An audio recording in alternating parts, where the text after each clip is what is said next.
Have you ever met a person who hasn't ever heard the story of Titanic? Unlikely. Even if you ask a 10-year-old, they'll tell you exactly what took down the gigantic ship. However, some survivors of the sinking legend would beg to differ. Here's one of their stories, and surprise, it has nothing to do with an iceberg. Armenian publicist Vodkanak Bayare was 25 years old in the spring of 1912. He described what happened on his journey to America on the most famous ship in the world in his memoirs. Quick history quiz. Do you remember when the Titanic left the Southampton dock? Did I hear April 10th, 1912? Yeah, that's right. Now, back to the story. In 1912, Vodkanak published some books together with his father, a famous Armenian writer. His task was to take the books to America. He had some health problems, so he was denied at the consulate at first, but he got the papers he needed to enter the U.S. after his father pulled some strings for him. Vodkanak caught the legendary Orient Express from Istanbul to The Hague, and from there, he made it to Southampton. He learned that the nearest ship departing for the New World was the Titanic, which everyone was talking about. He was pretty excited about the journey, and arrived at the port neatly shaven and smartly dressed, with a trendy cap and massive glasses that were popular in the U.S. at that time. The writer met 3 men with whom he shared cabin 804. They were 2 Englishmen and a French guy from Alsace named Morin. Because Morin and Vodkanak were around the same age and Vodkanak could speak excellent French, they quickly became friends. They would hang out on the deck, at the onboard saloon, the bar, and the library. None of them could possibly imagine what would become of the unsinkable ship just days later. They went to bed rather late on April 14th, just like on the other nights. Shortly after midnight, something that sounded like a big explosion woke everyone up. Bam! The night lights went out, and the Englishmen were jolted from their bunks by a strong push. One of them injured his head, and another one his arm. The 2 new friends helped them up, took a few belongings with them, and left the cabin, not knowing that they would never step back in it. Vodkanak only took his passport and all the cash he had, about $54. It was clear that something was wrong, yet it was quiet in the corridor.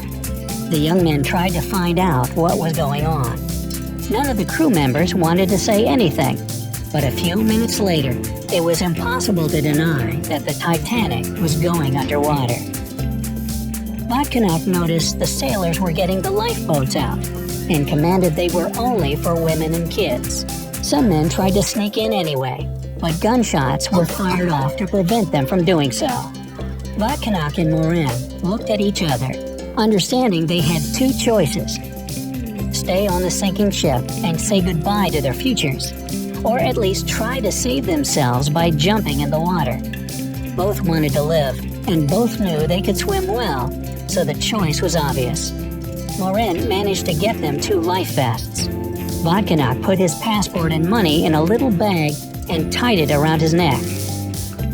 The Titanic's bow was already underwater by that time. It must have taken them real courage. Imagine you're in the middle of the high seas on a sinking ship, and you know no one will save you right away.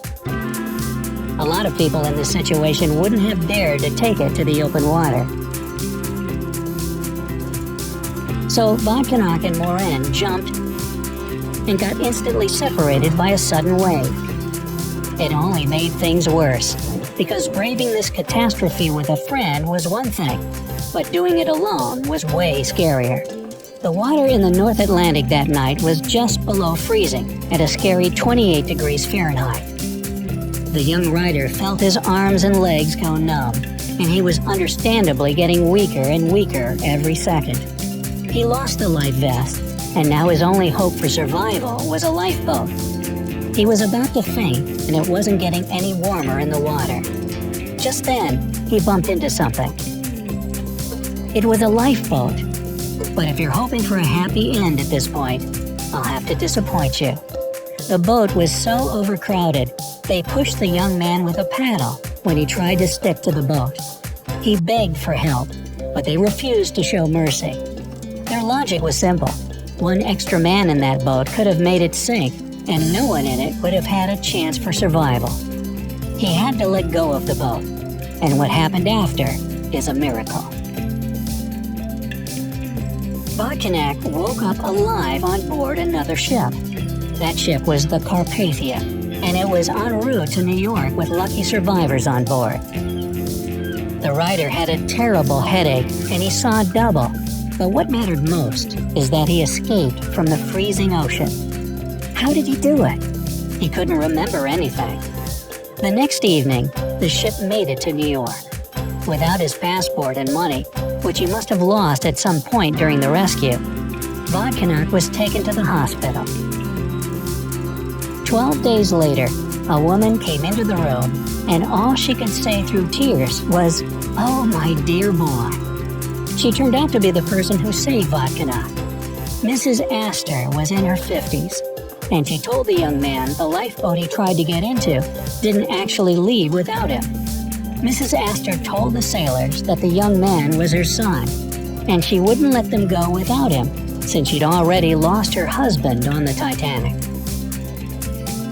It turned out she kept Vodkanak's passport and money, and invited him to visit her when he felt better. After he recovered, the writer was reunited with his family in Boston. He even received all the books he planned to sell in America, since they were traveling on a different ship. Vodkanak lived a long and happy life, and as a great storyteller, he shared what happened to him many times. Interestingly, he's never mentioned an iceberg hitting the Titanic, and always spoke about an explosion. If what he said was true, something must have caused that huge explosion. It could have been a fire, and quite a lot of people actually believe that theory, saying that coal was burning in the ship's hull. That fire would have started long before the ship's departure, and there was simply no way to put it out. Titanic must have left with the fire still ongoing, and the flames weakening the hull so much it couldn't survive its meeting with the iceberg. Supporters of this theory use pictures of the Titanic leaving the docks for evidence, pointing to a huge dark mark on the hull. Even if that's true, though, it's still not obvious whether the fire led to an explosion, and supporters of this theory don't deny there was an iceberg. Another theory that explained the explosion claimed that there was a German U-boat involved in the sinking of the Titanic. The Armenian writer was, in fact, not the only survivor who mentioned they heard explosion sounds coming from somewhere deep in the bowels of the ship. And they'd also claimed they'd seen a searchlight coming from some ship shortly after Titanic had sunk.